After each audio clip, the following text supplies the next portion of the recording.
کہ بھائیو قرآن پاک میں ایک آیت ایسی ہے کہ جو آج کے دور میں اس کا ترجمہ اور تفسیر جو ہے وہ اہل سنت اور اہل تشیع کے درمیان کنٹراورشل ہو چکا ہے. تو میں چاہ رہا ہوں کہ آج حق کو بالکل واضح کر کے لوگوں کے سامنے پیش کروں تاکہ نہ تو اہل سنت دو نمبری کر سکیں اور نہ اہل تشیع.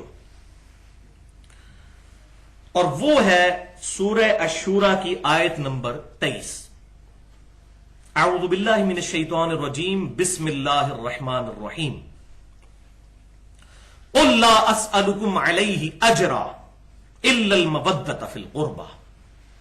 اے محبوب صلی اللہ علیہ وسلم آپ فرما دیجئے کہ میں جو کتاب و سنت کی دعوت تمہیں پیش کر رہا ہوں اس کے عوض تم سے کوئی اجر نہیں مانگتا سوائے اس کے کہ تم میری قریبی رشتہ داری کا خیال رکھو. یہ ہو گیا اس کا ترجمہ. اس آیت کے کانٹیکسٹ میں امیر المؤمنین فی الحدیث سیدنا امام بخاری رحمت اللہ علیہ المتوفى 256 ہجری اپنی شورى آفاق تالیف صحیح بخاری میں انٹرنیشنل نمبرنگ کے مطابق 4818 نمبر حدیث اسی آیت کے کانٹیکسٹ میں لے کر آئے اور اس آیت کو انہوں نے اپنے باب کا عنوان بھی بنایا. قل لا اسألکم علیہ اجرا الا المودۃ فی القربى. وہاں پر ابن عباس رضی اللہ تعالیٰ عنہ کا ایک قول انہوں نے صحیح سند کے ساتھ ظاہر بخاری میں نقل فرمایا کہ امام بخاری رحمت اللہ علیہ کہتے ہیں کہ ابن عباس رضی اللہ تعالیٰ عنہ سے کسی نے آ کے پوچھا کہ یہ جو قرآن میں آیت ہے قل لا اسألکم علیہ اجرا الا المودۃ فی القربى اس کی تفسیر کیا ہے. تو وہیں پر سیدنا ابن عباس کے شاگرد بیٹھے ہوئے تھے سیدنا سعید بن جبیر تابعی رحمت اللہ علیہ. انہوں نے کہا کہ یہ الا المودۃ فی القربى سے مراد آل محمد ہے صلی اللہ علیہ وسلم اہل بیت ہے.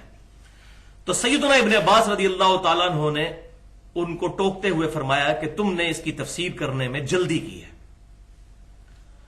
قریش میں کوئی ایسا خاندان نہیں ہے جس کے ساتھ نبی صلی اللہ علیہ وسلم کی رشتہ داری نہ ہو. دراصل اس آیت کی تفسیر یہ ہے کہ نبی صلی اللہ علیہ وسلم کو یہ حکم دیا گیا کہ آپ صلی اللہ علیہ وسلم قریش سے یہ کہیں کہ چونکہ میں بنو ہاشم سے ہوں اور پیچھے بھی جا کر چین جو ہے وہ ملتی ہے قریش سے ہوں تو یہ جو دعوت و تبلیغ کا میں کام کر رہا ہوں اس پر تم مجھ پر مظالم ڈھا رہے ہو. میں کوئی اس کے عوض تم سے کوئی معاوضہ تو طلب نہیں کرتا لیکن کم از کم جو تمہاری اور میری رشتہ داری ہے اس رشتہ داری کا ہی خیال کرتے ہوئے میرے ساتھ حسن سلوک کرو. یہ ابن عباس نے تفسیر اس کی ارشاد فرمائی. یہ تھی اس آیت کی تفسیر تعویل خاص کے اعتبار سے. لیکن یاد رکھیے قرآن پاک کی آیات جو ہیں یہ یونیورسل ہیں. یہ خاص موقع پر ضرور نازل ہوئی ہوتی ہیں لیکن ان کا حکم جو ہے وہ قیامت تک کے لیے ہوتا ہے. تعویل عام کے اعتبار سے واقعی اس آیت کی ایک تفسیر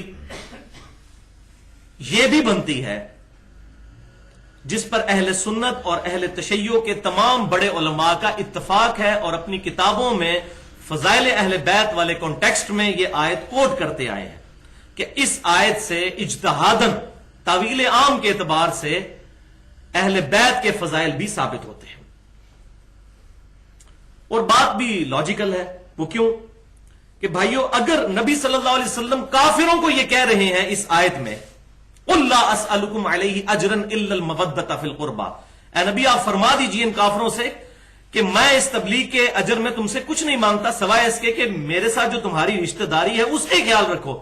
اگر نبی صلی اللہ علیہ وسلم کافروں سے یہ حق مانگ رہے ہیں کہ میری رشتہ داری کی وجہ سے مجھ سے حسن سلوک کرو تو بھائیوں بدرجہ اولا رسول اللہ کی نسبت کی وجہ سے آپ صلی اللہ علیہ وسلم کے اہل بیت کے ساتھ حسن سلوک کرنا اس سے بھی زیادہ ضروری ہے. جب کافروں سے وہ حسن سلوک مانگ رہے ہیں تو ہم مسلمانوں سے طلب نہیں کریں گے کہ ہم آپ صلی اللہ علیہ وسلم کی نسبت کی وجہ سے اہل بیت کے ساتھ محبت کریں. الحمدللہ. اور بھائیو اس نظریے کی سپورٹ میں ایک صحیح حدیث موجود ہے.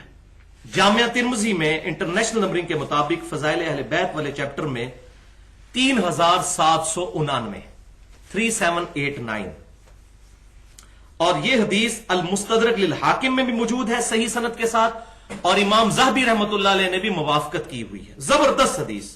نبی صلی اللہ علیہ وسلم نے فرمایا اللہ نے جو تمہیں نعمتیں دی ہیں ان نعمتوں کی وجہ سے تم اللہ سے محبت کرو کہ تمہیں وہ نوازتا ہے، اور اللہ کی نسبت کی وجہ سے مجھ سے محبت کرو کہ میں اللہ کا رسول ہوں صلی اللہ علیہ وسلم، اور میری نسبت کی وجہ سے میرے اہل بیت کے ساتھ محبت کرو کہ ان کی نسبت میرے ساتھ ہے۔ تو لہذا اس آیت کی تعویل عام میں یہ حدیث بھی مل گئی الحمدللہ، اور اس حدیث کو مزید تقویت ملتی ہے صحیح بخاری میں سیدنا امیر المؤمنین ابو بکر صدیق رضی اللہ تعالیٰ عنہ کا مبارک قول، صحیح بخاری میں انٹرنیشنل نمبرنگ کے مطابق 3751، اور امام بخاری کا ویژن دیکھیں کہ اس حدیث کو سیدنا حسن اور حسین کے چیپٹر میں لے کے آئے، ان کے فضائل والے، سیدنا ابو بکر صدیق کے قول کو، حدیث موقوف ظاہر صحابی کا قول۔ سیدنا ابو بکر نے فرمایا محمد صلی اللہ علیہ وسلم کی محبت کو محمد صلی اللہ علیہ وسلم کے اہل بیت کی محبت میں تلاش کرو۔ الحمدللہ، ان سے بڑا کس کا فتویٰ ہو سکتا ہے؟ اس آیت کی یہ تفسیر بھی طویل عام کے اعتبار سے یہ صحیح بخاری والی روایت اس کو سپورٹ کر رہی ہے، الحمدللہ ثم الحمدللہ۔ تو نبی صلی اللہ علیہ وسلم کی محبت تو ہمارے ایمان کا حصہ ہے، صحیح بخاری اور مسلم کی متفق علیہ حدیث ہے کتاب الایمان چیپٹر میں، تم میں سے کوئی بھی اس وقت تک مؤمن ہی نہیں ہو سکتا جب تک کہ میں اسے اس کے ماں باپ اولاد سب لوگوں سے بڑھ کر عزیز نہ ہو جاؤں۔ اور سیدنا ابو بکر صدیق صحیح بخاری میں روایت ہم نے سن لی، انہوں نے کہا کہ نبی صلی اللہ علیہ وسلم کی محبت کو اہل بیت کی محبت میں تلاش کرو۔ کسی مولوی کے فتوے کی ضرورت نہیں بھائیوں، کسی مکتبہ فکر کے فرقہ واریت پھیلانے والے مولوی کے فتوے کی ضرورت نہیں۔ سیدنا ابو بکر صدیق جو اس امت میں نبی صلی اللہ علیہ وسلم کے بعد سب سے افضل شخصیت ہے، ان کا فتویٰ ہمیں الحمدللہ مل گیا۔ اب کسی مولوی کے سرٹیفکیٹ کی ضرورت نہیں ہے اہل بیت کی محبت کے اعتبار سے، الحمدللہ۔ لیکن مسئلہ یہ ہے بھائیوں کہ ہمارے انڈیا پاکستان کا کلچر اتنا برا ہے کہ یہاں کوئی شخص اگر کوئی اہل بیت کی بات کرنا شروع کر دے، اس کو کہتے ہیں یہ تو شیعہ ہو گیا۔ اگر کوئی توحید کی بات کرنا شروع کر دے، اس کو کہتے ہیں یہ وہابی ہو گیا۔ اگر کوئی صحابہ کی بات کرنی شروع کر دے، اس کو کہتے ہیں یہ تو دیوبندی ہو گیا۔ اور اگر کوئی نبی صلی اللہ علیہ وسلم کی محبت کی بات کرے تو کہتے ہیں یہ بریلوی ہو گیا۔ یہ ایسے ٹوٹکے مولویوں نے اپنی روٹی چلانے کے لیے بنائے ہوئے ہیں کہ لوگوں کو اس طریقے سے حق بات سے دور کرتے ہیں۔ کوئی قرآن سے آیت پڑھ رہا ہے ایاک نعبد و ایاک نستعین، تو اس کو کہتے ہیں تو وہابیوں والی باتیں کر رہا ہے۔ اب یہ قرآن وہابیوں نے لکھا ہوا ہے، یہ قرآن و سنت کی بات ہو رہی ہے۔ اسی طریقے سے اگر میں بخاری مسلم سے فضائل اہل بیت پر اور بنو امیہ کی جو ظالم حکومت ہے اس کے اوپر بات کرتا ہوں تو پہلے بخاری مسلم کا رد کریں، میں اپنی طرف سے یہ باتیں کر رہا ہوں، معاذ اللہ استغفر اللہ۔ تو اس ایشو کو کل کرنے کے لیے اس امت میں اہل سنت کے بہت بڑے امام امام محمد بن ادریس شافعی رحمت اللہ علیہ المتوفى 204 ہجری، جو امام اہل سنت امام احمد بن حنبل المتوفى 241 ہجری، ان کے بھی استاد ہیں۔ ان کے عربی کے شعر اس سارے ایشو کو کل کر دیتے ہیں، جو صحیح سند کے ساتھ تمام اسماء و رجال کی کتابوں میں موجود ہے۔ بلکہ امام ابن تیمیہ رحمت اللہ علیہ المتوفى 728 ہجری، ان کے شاگرد خاص حافظ ذہبی رحمت اللہ علیہ المتوفى 748 ہجری، انہوں نے اپنی تاریخ الاسلام میں ان اشعار کو نقل کیا ہے۔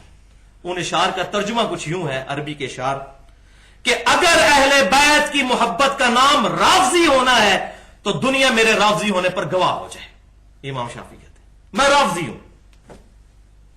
اس کو پھر میں نے ایڈ کیا ہے کہ امام شافعی اگر آج زندہ ہوتے تو میں ان کو کہتا کہ شیخ صاحب اس میں یہ بھی میری طرف سے جملے ایڈ کر لیں کہ اگر نبی صلی اللہ علیہ وسلم کی محبت کا نام بریلوی ہونا ہے تو میں بریلوی ہوں، اگر صحابہ کرام علیہم رضوان کی عقیدت کا نام دیوبندی ہونا ہے تو میں دیوبندی ہوں، اور اگر کتاب و سنت کے منہج کو سلف صالحین کے فہم کے مطابق سمجھنا اور اس میں پھر کسی کی پرواہ نہ کرنا، اللہ اور اس کے رسول کو فائنل اتھارٹی ماننے کا نام سلفیت یا اہل حدیث ہونا ہے تو میں اہل حدیث ہوں، الحمدللہ۔